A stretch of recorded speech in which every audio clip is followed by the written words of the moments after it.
નમસ્કાર દર્શક મિત્રો, હું જપન શાહ, કાનમ એક્સપ્રેસ ન્યૂઝમાં આપનું સ્વાગત છે। જોઈએ આજના મુખ્ય અને મહત્વના સમાચાર।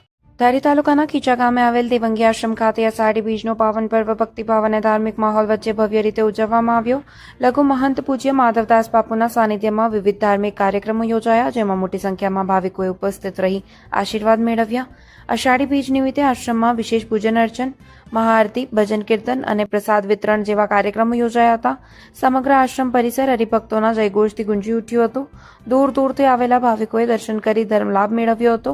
આ પ્રસંગે લઘુ મહંત માધવદાસ બાપુએ અષાઢી બીજના પાવન પર્વનું આધ્યાત્મિક મહત્વ સમજાવતા સમાજમાં એકતા, સદભાવના, સેવા અને સંસ્કારોનો માર્ગ આગળ વધવાનો સંદેશ આપ્યો હતો અને વધારવા માટે વિનંતી કરી હતી। સમગ્ર કાર્યક્રમનું આયોજન આશ્રમ પરિવાર અને સેવાભાવી કાર્યકરો દ્વારા સુચારુ રીતે કરવામાં આવ્યું હતું। રિપોર્ટર બટુક સોલંકી, ધારી। આજે અષાઢી બીજના પાવન અવસર પર ધારી તાલુકાના ખીચા ગામે દેવંગી આશ્રમ ખીચા મુકામે સાનિધ્યમાં અને માધવદાસ બાપુના અધ્યક્ષસ્થાને આજે અષાઢી બીજનો કાર્યક્રમ રાખેલ છે। આ કાર્યક્રમમાં ધારી તાલુકા તેમજ સમગ્ર સૌરાષ્ટ્રમાંથી ભાવિક ભક્તો ઉપસ્થિત થયેલ છે અને તમામે આજે ભક્તિ, ભોજન અને ભજનનો લાભ લીધેલ છે। અને આ પવિત્ર આશ્રમમાં માધવદાસ બાપુના અધ્યક્ષસ્થાને નાના મોટા ઘણા સામાજિક તેમજ સામાજિક ઉત્થાનના ઘણા બધા કાર્યક્રમો થાય છે। એના ભાગરૂપે આગામી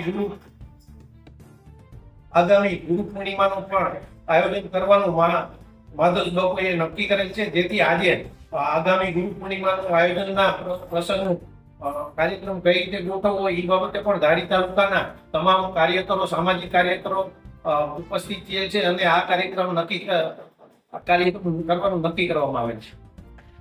જય રામદેવભાઈ, જય અલગ ધણી।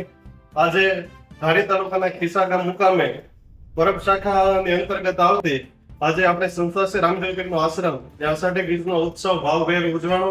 સવારે નેજા ઉત્સવ, નેજો ચડાવ્યો અને ત્યાર પછી ભક્તોની એવરેજ ભેટ ચાલુ છે અને સતત રસોડું 6 વાગ્યાથી ચાલુ છે। અંદાજે 800 થી 900 ભક્તોએ પ્રસાદ લીધેલો છે અને અત્યારે હજી માધવદાસ બાપુની અસીમ કૃપાથી પ્રસાદ ભક્તો લઈ રહ્યા છે। અહીંયા દર બીજ ઉજવાય છે અને દર બીજે અસંખ્ય શ્રદ્ધાળુઓ ભક્તો અહીંયા દર્શન, ભોજન, ભજનનો લાભ લે છે।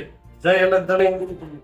અને આવતી 29 તારીખે ગુરુ પૂનમનો પણ બહુ મોટો ઉત્સવ છે, ત્યારે અસંખ્ય શ્રદ્ધાળુ ભક્તો, બાપુના સેવકો આવવાના છે અને ભજન સંતવાણીનો કાર્યક્રમ પણ રાખેલો છે।